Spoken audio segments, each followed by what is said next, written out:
இன்றே டவுன்லோட் செய்து உங்கள் ஃபேவரட் ஷோக்களை என்ஜாய் பண்ணுங்க. புது மாப்பிள்ளனா என் தங்கச்சி கூட ஜோடியா இருக்காம இப்படி தனியா சுத்திட்டு இருக்கீங்க. இதுக்கு முன்னாடி வேணும்னா நீங்க எப்படி வேணா இருந்திருக்கலாம். இனிமே என் தங்கச்சி கூட இப்போ நீங்க சந்தோஷமா இருக்கணும். ஏன்னா இது அவ ஆசைப்பட்ட வாழ்க்கை.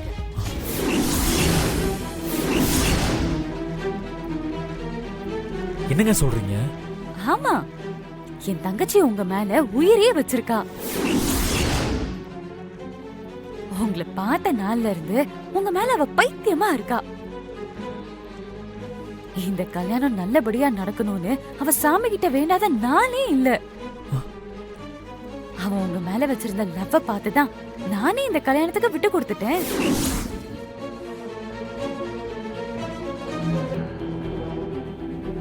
நிஜமாங்க.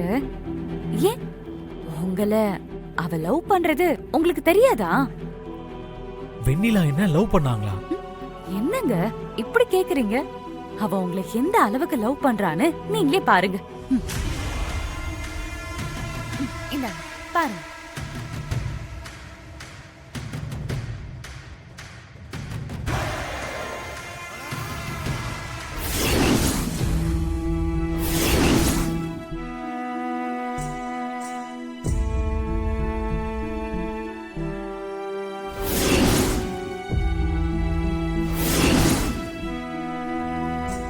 இதெல்லாம் உங்களோட தானே?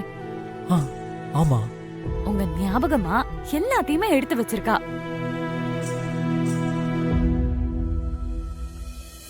இது மட்டும் இல்ல, உங்களை எப்பெல்லாம் பார்த்து பேசிட்டு வராலும் அன்னைக்கு நைட்டு முழுக்க தூங்காம உங்களை பத்தியே பேசி புலம்பிட்டே இருப்பா.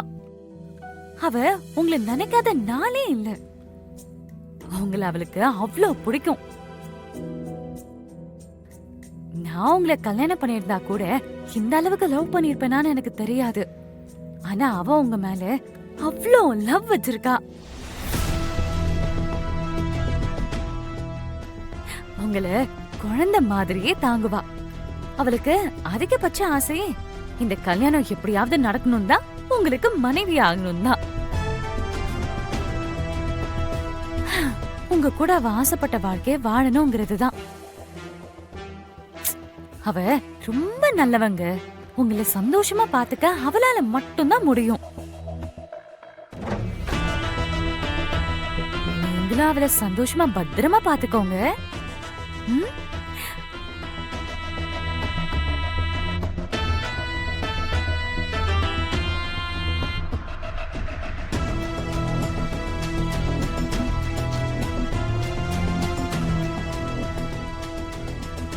அப்போ வெண்ணிலா ஆரம்பத்துல இருந்தே லவ் பண்ணிட்டு இருக்காங்களா?